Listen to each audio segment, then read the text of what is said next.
Hello and welcome to Learning EMG. In this video series, we're going to review the clinical and electrodiagnostic features of the most common neuromuscular disorders. If you find our channel helpful and informative, please do subscribe and do not forget to hit the bell icon to be the first to watch our videos. In this video, we're going to review the Kennedy disease. Let's dive in. X-linked spinal muscular atrophy, or known as Kennedy disease, is an X-linked recessive disorder that leads to progressive weakness and wasting of the upper and lower limbs together with bulbar muscles. Kennedy disease results from an expanded CAG repeat in the androgen receptor gene located at chromosome X. It generally affects only men and has its onset between the 3rd and 5th decades of life.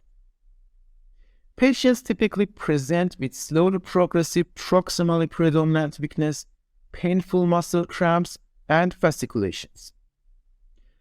Bulbar muscle involvement is frequent and may lead to dysarthria, dysphagia, and weakness of the facial muscles. The extraocular muscles and cognition are often spared. Deep tendon reflexes are diminished or absent. Features of mild sensory loss may be present on clinical examination. Despite the abnormal sensory examinations, patients typically do not complain of sensory loss or paresthesia or, for example, neuropathic pains. These features are not common in patients with Kennedy disease. There may be features of androgen insensitivity, such as gynecomastia, impotence, testicular atrophy, and decreased fertility. Patients may have impaired glucose intolerance, which can lead to diabetes mellitus.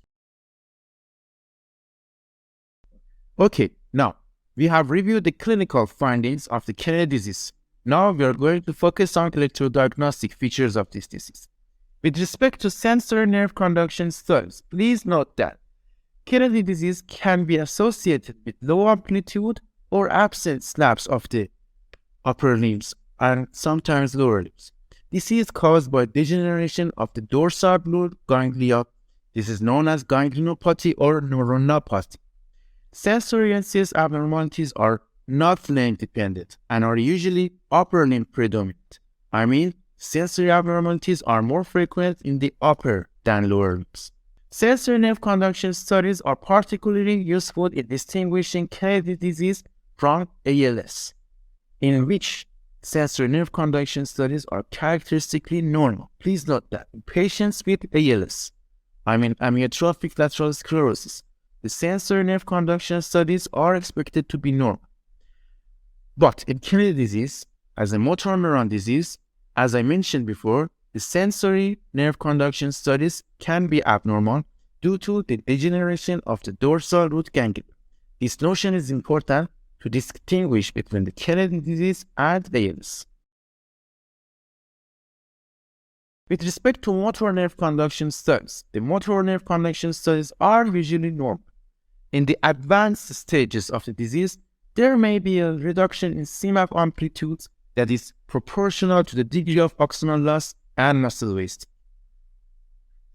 Distal motor latencies and conduction motor velocities are normal or slightly delayed. There is no feature of demyelination neuropathy or conduction block in motor nerve conduction studies. And finally, with regards to needle EMG examination, needle EMG may reveal evidence of denervation potentials, such as positive sharp base, fibrillation potentials, and fasciculations, together with chronic MUAP remodeling due to chronic process of denervation and reinnervation. The chronic features of MUAPs are, as you know, for example, high amplitude MUAPs, polyphasic MUAPs, and MUAPs with long duration. The recruitment is usually reduced due to loss of MUAPs due to oxygenal loss. Okay, in this video, we review the clinical and electrodiagnostic features of Kennedy disease.